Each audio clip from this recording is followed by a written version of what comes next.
Hey everyone, and welcome to part 4 in this series of videos on how to start a corporate headshot photography business.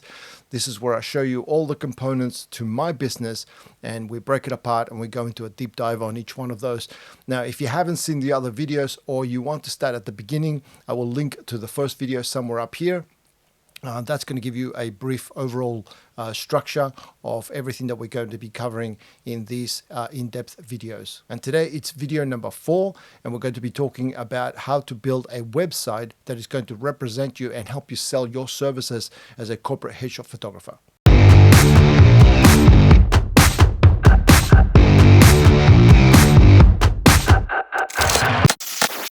So the idea here is to try and help you to create a website that's going to convert visitors into paying clients.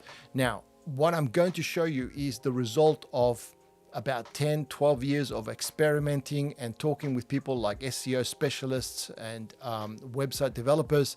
And this is what's worked for me, and hopefully it'll work for you. And what I'm trying to do here is save you all of that time of you experimenting with your site so that maybe you can hit the ground running. Okay, so let's get started. I've got some notes here to make sure that I cover off everything that I want to talk about. The first thing that I want to say is you want to make sure that you have a domain name. Do not use a free service to host your website. If you end up with something like google.com/Fred's photography, it's just not professional enough. You want to make sure that you're using your domain name. So make sure that you register one of those. They're not very expensive. 10 or 20 bucks should see you, get whatever domain name you want. And if you haven't built a website in the past, check out sites like Squarespace or Wix. I'm not affiliated with any of those, but I have used Squarespace in the past, and sometimes they'll have a deal where you can get a domain name and you can get the hosting for a reduced rate. Okay, once you've got your domain name and your hosting sorted, then we're going to talk about the structure of the website itself. So I'm going to go through 8 different pages that I think that you need. At least this is what I've found on my site. And I'm going to give you a brief description of the information that you need to have on those pages. So let's start off with the homepage. The homepage is going to be the entry point into your website, and it will also be the address that you use on things such as your email signature and maybe business cards, that sort of thing. So your homepage, though, is not going to be the most important page on the website. We'll get to that in a second. But you don't want to overload it too much. So what I've got here is a structure that has worked for me. What I've done is I've got a title and an image at the very top.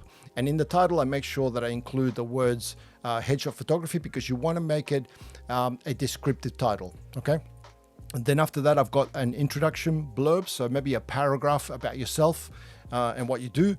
Then below that, I put my offerings. So if you are someone that shoots in a studio but also travels to your client's premises, you may want to include things like that. If you have a hair and makeup person that works with you, you may want to include things like that as well. So those sort of things would come below that. Then after that, I would include some sample images. Not too many, maybe about 3, I would say. Just to give people a bit of a taste for what your images look like.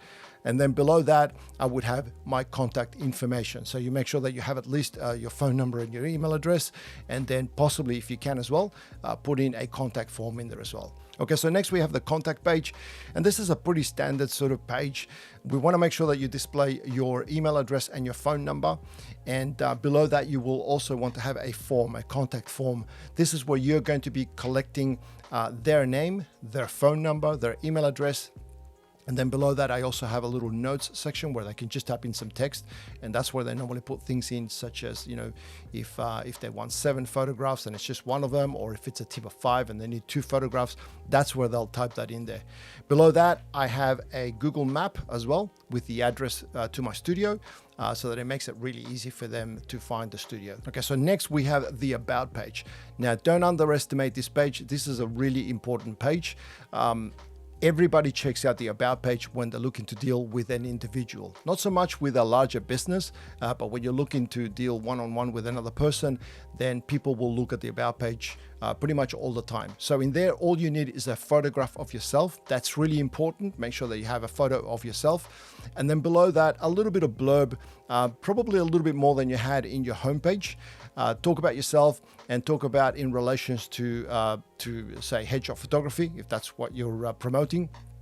and how how long you've been doing it for, how you got started, that sort of thing. Don't go over the top, maybe a couple of paragraphs, but no more than that. Okay, so next we have the gallery page.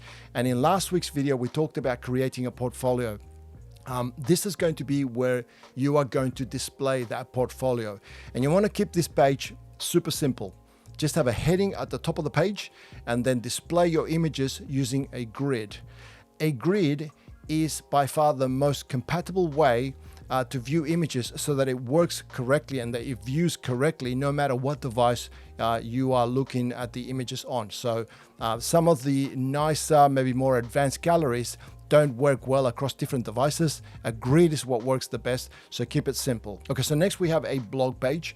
And don't freak out, you're not going to need hundreds of articles, just a few articles will be fine. Now what I've done is I've created articles that help answer the questions that I get from my clients or potential clients.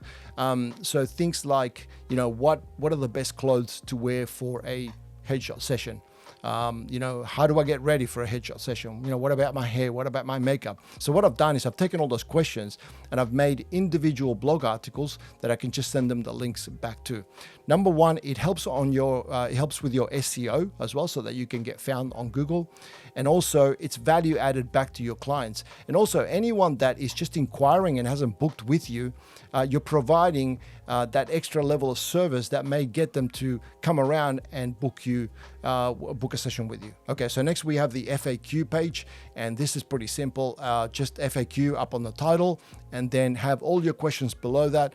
Aim for around about 10, no more than 15 questions really, and just have the questions in bold and just the answers in plain text just below it. Okay, so the next page is an optional one, and it's up to you whether you want to include this or not, and that is the pricing page.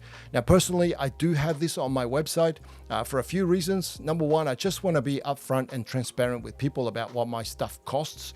And secondly, it helps me to filter out the people that can't afford my services. So it ends up saving me quite a lot of time. And just while we're talking about pricing, next week's video is going to be all about how we come up with a pricing structure. So it's not going to be a fluffy conversation. We're going to talk about very specific numbers here that hopefully are going to help you to come up with a price list for yourself. So if you don't want to miss out on that video, make sure that you subscribe to the channel and hit the notification bell, and that way it'll come up on your feed as soon as I upload that video. Okay, so lastly, we have the most important page on the website, and that is the landing page. Now, this is a page that's directly linked to the marketing that we're going to be doing, and we're going to be talking about marketing in a few weeks' time. So make sure you check out that video because that's really important. And this page here is based on the homepage, but it's loaded with a lot more converting components to try and get those people that are trying to book you or thinking about booking you, and just to get them over the line. Okay, so the layout for this page should be based on your homepage. And what we're going to do is just add a few extra bits in there and maybe just replace a couple of others. So let me give you the breakdown for this page. So the title for this page should be exactly the same as you have on your homepage. Same font, same photograph, same title, all of the stuff remains the same.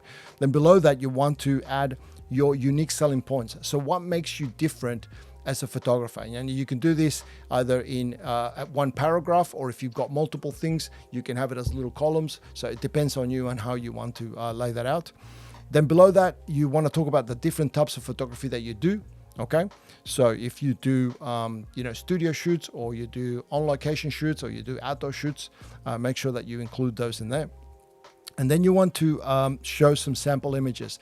Now on your homepage, we talked about displaying about 3 photographs. In here, you want to have a few more, so maybe take it up to 6 photographs. And then below those 6 photographs, you want to have a button that links you to the gallery page, okay? So that's just below the sample images. Then below that, you want to have your top FAQ questions. So pick around about 3 or 5, and then put those below that the button that takes them to the gallery. And then below that, you want to have some testimonials. Now, if you don't have any testimonials, photograph some friends, some family, and then ask them for some, and then include them below that as well. Below that, you want to have your contact information. So again, your phone number, your email address, and also have that form that we talked about in the contact form. You want to include that in there as well. Make sure that you've got a map as well to your location just below that as well, so that it's easy to find.